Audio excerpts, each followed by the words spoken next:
Bine v-am găsit, dragilor din Zodia Săgetător, oriunde v-ați afla.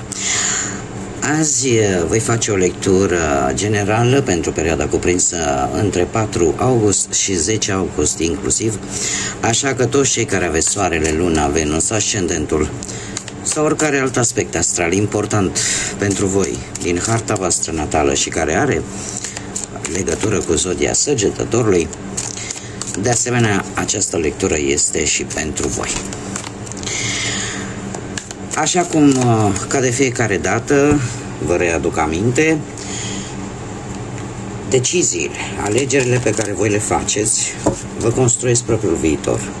Este totuși o lectură generală, vă rog să luați decât acele mesaje care rezonează cu voi, iar restul lăsați-le să zboare în univers, pentru că sigur sunt pentru alte energii care într-o mai mică sau mai mare măsură au o legătură cu Zodia Săgetătorului. Și haideți să vedem, dragilor, cu ce energie intrați în această nouă săptămână, care este energia, dragilor mei, din Săgetător pentru săptămâna 4-10 august. Ei, și avem o energie a oportunităților, a șanselor și a intuiției. În această săptămână, posibil să aveți parte de foarte multe oferte, mai tentante, mai ofertante, mai glamuroase. Aveți grijă ce alegeți, folosiți-vă intuiția, pentru că nu tot ce zboară se și mănâncă.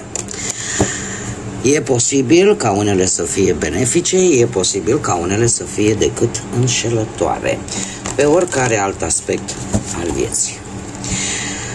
Haideți să vedem acum ce avem pe planuri diferite. Începem mai întâi cu planul profesional.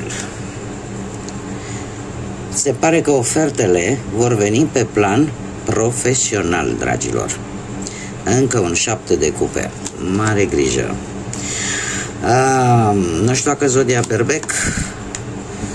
Și se pare că va fi o ofertă destul de serioasă, mai ales pentru cei care sunteți interesați de locuri de muncă în mediul ăsta al armatei sau în general unde se poartă o uniformă, unde organizarea, autoritatea au un cuvânt important de spus. Din ce văd eu aici, mie cărțile îmi prezintă o situație legată de un nou job sau de o nouă, responsabilitate care vine în viața voastră. Avem împăratul care îmi spune că ar trebui să vă folosiți mai mult logica și rațiunea atunci când aveți de ales, când aveți de luat o decizie importantă, cel puțin în această săptămână. Și, așa cum am mai spus, precizează, întărește ceea ce v-am spus mai devreme, și anume că posibil unii dintre voi să căutați locuri unde disciplina este prioritară. De asemenea, asul de bâte îmi spune un nou început, fără doar și poate, pe planul ăsta profesional. Asul de bâte este cartea care ne vorbește de o viziune cu totul și cu totul nouă vis-a-vis de viața voastră profesională, de munca pe care voi o prestați, ceva foarte promițător care va începe în această săptămână 4-10 august. Este ceva nou, pozitiv și unii dintre voi, așa la modul general, în mod special îmi vorbește de un nou job. Dar la modul general îmi vorbește de o nouă șansă și faptul că un succes, ai un succes pe partea asta profesională, posibil și cu implicarea unei energii de foc, posibil berbec, o energie de foc care de asemenea îmi spune, cel puțin această carte îmi spune că este cineva foarte autoritar, probabil mai în vârstă, cineva care nu face lucrurile la întâmplare și este cineva care, cred eu, are și putere de decizie. Mergem mai departe. Pe plan material avem foarte interesant. Avem duetul arcanelor, da? Avem împăratul și împărăteasa pe partea banilor. Zodia Taur sau Balanță. Dragilor din Săgetător, o reușită bănească, care vine către voi, dacă nu chiar a ajuns, care vă va face, cum să spun eu, să vă simțiți împliniți. Să vă simțiți împliniți și într-un fel sau altul să rezolvați poate ceva legat de bani sau pur și simplu să vă echilibrați finanțele într-o manieră foarte, foarte bună. Împărăteasa îmi spune că ori veți face o investiție bună, ori chiar puteți ajuta pe cineva din acest 6 de bâte, din acest succes pe care voi îl repurtați, pe care îl veți avea, dacă nu chiar a venit poate în viața voastră, că a fost o creștere de bani, o îmbunătățire, nu știu, ceva de undeva vouă va ieșit. Eu aș zice că de ceva din trecutul vostru care în sfârșit cumva a ajuns la un final pozitiv pentru voi pe partea asta a banilor, poate vreo sumă de bani, o situație financiară. Cert este că mie cărțile mi-arată o evoluție foarte pozitivă, atât pe partea asta profesională cât și pe partea financiară. Justiția îmi spune că ori, cum am mai spus, investiți ceva pe termen lung, ori recuperați niște bani, ori vreo plată extra, ori vreo sentință judecătorească în favoarea voastră și atunci obțineți această sumă de bani sau se rezolvă o anumită situație financiară. Pe partea asta vieții sentimentale, haideți să vedem, cei care sunteți deja într-o relație, dragilor, voi aș spune că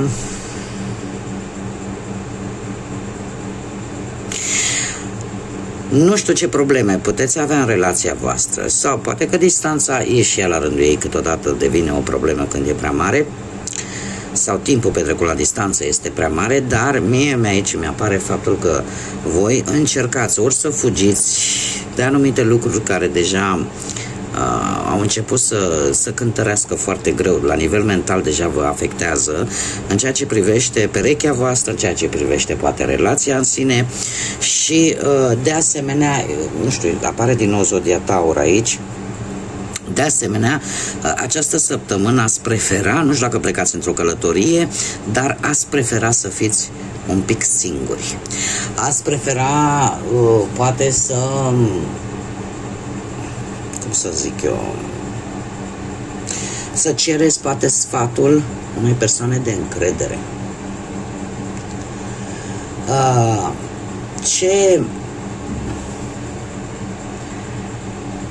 Ce mă miră pe mine aici? În general, Marele Preot îmi vorbește de acea idee, când e vorba de relații, de a te pune un pic în locul celuilalt, pentru a-l înțelege mai bine, pentru a avea acea înțelepciune. Da? Șasele ăsta de spade este posibil ca unii dintre voi să gândească, da, pentru că totuși sunt spade, ne vorbesc de gânduri, da, de minte, să gândească poate o călătorie tocmai pentru, într-un fel sau altul, a renoi relația. Și de asemenea apar această distanță, această dragoste la distanță geografică. Noul ăsta de bâte, eu consider, mai ales cu noul ăsta de bâte aici, că la voi și dacă există ceva probleme, să zicem, sunt cauzate nu de neapărat de voi. Pentru că voi se pare că aveți totuși niște principii foarte bine puse la punct, din câte văd eu, sunteți pe partea aia mai tradițională de cum ar trebui să fie o pereche. Vedeți lucrurile un pic mai tradiționalist. Dar aici e o luptă care trebuie dată nu numai de voi, trebuie dată și de către perechea voastră, ca relația să funcționeze. Și cum am mai spus, e posibil ca de-a lungul săptămânii să cereți sfatul unei persoane în care voi aveți încredere vis-a-vis de poate de cum ar trebui să procedați. Sau pur și simplu pentru a asculta opinia, dar nu neapărat pentru a auzi, da? Poate nu neapărat a și pune-o în aplicare. Cei care sunteți singurei, dragilor, viața voastră sentimentală se pare că de puțină vreme ceva s-a încheiat. Ați încheiat nu de foarte mult timp o relație. De ce? Nu vă simțeați voi împliniți, considerați că nu vă aducea, poate voi oferați mult mai mult și nu prea primeați nimic în schimb și atunci ați hotărât să lăsați în urmă această relație. E o decepție care a venit în viața voastră pe partea asta a vieții sentimentale și pur și simplu ați abandonat o relație, ori nu știu, ceva care voi ați considera că nu vă mai este de folos. Mare atenție în această săptămână. De ce? Am aici Zodia Capricorn, posibil, neobligatoriu, fiind o lectură generală. Sunt lucruri care vi se ascund, dragilor. Sunt lucruri care vi se ascund și care nu vi se spun. De ce? Pentru că e posibil să întâlniți pe cineva care aparent este foarte magnetic, te va atrage, dar despre care nu vei ști mare lucru, vei ști decât atât cât ți se va spune. Și e posibil, într-adevăr, să aveți, nu știu, nici nu i-aș spune neapărat relație. Să petreceți un timp cu această persoană, dar fără niciun fel de implicare emoțională. Pur și simplu. Fără implicare, fără sentimente, decât o atracție pur fizică, o chimie destul de puternică, dar cam atât. Haideți să vedem care este mesajul îngerilor pentru voi, dragii mei, din Săgetător pentru săptămâna 4-10 august. Și avem acceptare. Uită-te la tine însăți și la ceilalți cu ochii îngerilor. Asta ce înseamnă? Adică cu iubire necondiționată și cu acceptare. În acest mod vei inspira și vei anima pe toți cei care sunt în jurul tău să încerce să ajungă la maximul lor potențial. Cum de asemenea și tu să poți ajunge la potențialul tău maxim. Eu cred că aici este vorba de, cum să spun eu, de un pic de prejudecată, poate, pentru unii dintre voi. E posibil, poate să fi văzut anumite persoane din viața voastră sau anumite situații, să le fi judecat decât după aparențe și să nu fi intrat mai mult în miezul problemei pentru a vedea exact, de fapt, poate de unde provine respectiva situație sau de ce acea persoană se comportă într-un anume fel. Și aici mă duce cu gândul la Marele Preot, care ne spune, mai ales pe partea asta vieții sentimentale, încearcă să te pui în locul celuilalt pentru a-l putea înțelege mai bine. Și în felul ăsta să și accepți. Adică să încerci să vezi oamenii și situațiile câteodată, poate nu neapărat mereu, dar câteodată e nevoie să privim anumite situații și anumite persoane, anumite energii cu acei ochi ai îngerilor, care ne văd pe toți oarecum, poate nu neapărat la fel, dar cel puțin cu aceeași lumină. Da, cu iubire necondiționată și cu acceptare. Dacă nu e una, trebuie să fie cealaltă. Da, pentru că în felul ăsta, de fapt, pentru tine va însemna mai mult potențial, pentru că îți vei da seama de mult mai multe lucruri decât poate ai știut până în prezent.